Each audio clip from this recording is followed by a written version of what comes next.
Since leaving Jehovah's Witnesses organisation in 2018 and having started to study a psychology degree, I am now of conviction that Jehovah's Witnesses organisation is like being married to a narcissist. Let me explain.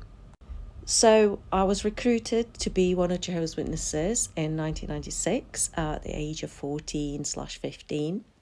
So I spent about 22 years as being a Jehovah's Witness, and most of it was a very devout Jehovah's Witness.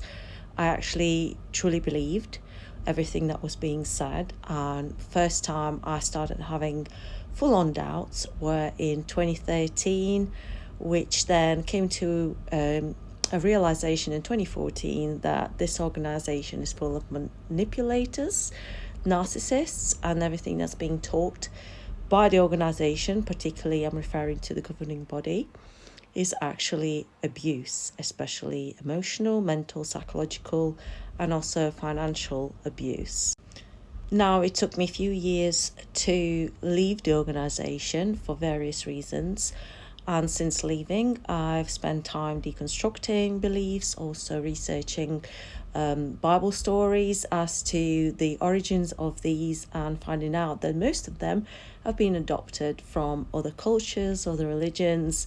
So it actually makes Bible obsolete as any kind of a book of authority. So the Jehovah or Yahweh was actually part of a pantheon of gods, and Yahweh is actually a god of war. So I guess that it's not really surprising to anyone who has ever read the Bible and seen the effect of the Bible on his followers, just how aggressive, how self-centered, how self-righteous, how arrogant, and how critical the followers of the Bible are. And that would include all Christianity and even other groups who follow parts or some or all of the book that we know today as a Bible. However, that's a whole another subject. So why did I feel like being a Jehovah's Witness was like being in a narcissistic, abusive relationship? So when I first came to that conclusion, I had started to research what emotional abuse was, and I was very surprised to discover so many parallels to the Jehovah's Witness organisation, and particularly the emotional abuse of its members, and also the members abusing each other, especially when we're talking about the elders and ministerial servants and secretary overseers, and the top of it is the governing body. And like everything, because I wasn't born and raised into it, I came later, I was a subject of love bombing, which is a very famous tactic of drawing somebody into a relationship or friendship, and in this case a symbiotic relationship into a religion where you are giving all of yourself for some sort of a promise. And this, in particular, this instance, it was the promise of everlasting life here on paradise earth, or if you're lucky, in heaven. But for most Jehovah's Witnesses, it is this life on paradise earth of never aging, never dying, and following whatever the governing body wants you to do. Sounds like a nightmare. Then after I got baptized, I was being slowly devalued.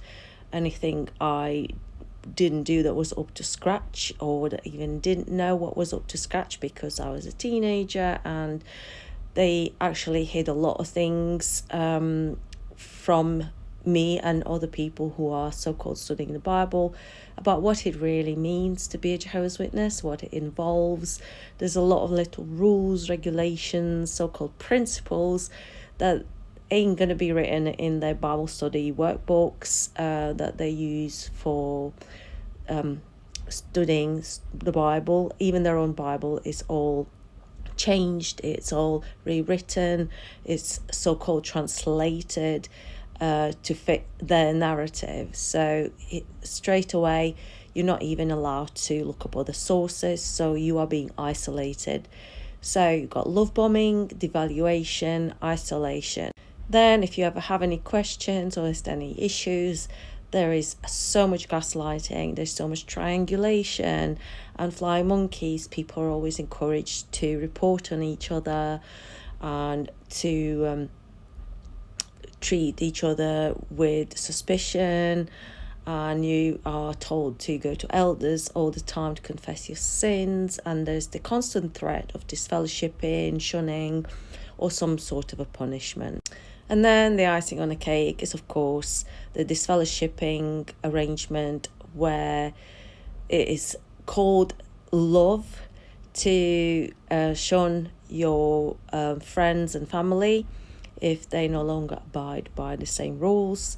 And that is like the discard. So, and then of course there will be moments of hoovering involved when the elders will try and contact the disfellowship person to try and rope them back in. And obviously got the isolation and a cut off from friends and family. So if you're particularly dependent on that, you're not going to want to leave the organisation. And even if you do, you will feel forced to go back and just pretend to be someone you're not. And also all the publications, meetings, all their content is always about putting people down. They're very derogatory about people who are not Jehovah's Witnesses. They talk down on you. They are full of arrogance, and they see you as someone who is under the control of Satan. So just those few little things, and it's just a tip of the iceberg of what it's really like and what people are really like. And being a Jehovah's Witness and being a Christian in general, I've come to a conclusion, makes you a worse person, makes you somebody who is so afraid of showing kindness to others. Everything's pretend. It's very, very false. People are not really authentic at all, and they're full of hate, they're full of judgment and full of criticism. Now, I'm glad I'm out, so if anyone's watching this who is thinking of becoming a Jehovah's Witness, if you're studying with someone who's Jehovah's Witness, or you know people like friends and family, please do your research. Please just don't do it, because the moment you get baptized, you are doomed, because they've got you. So just take your time to get to know what's what. Don't rush into it, and please listen to both sides of the story. Don't allow yourself to be conned, because it is a con, and it is, Jehovah's Witnesses are a business. It's not actually a religion. And if you really look into it and ask questions, you'll soon find out that they don't like that when people ask questions. They really don't. So have a nice day.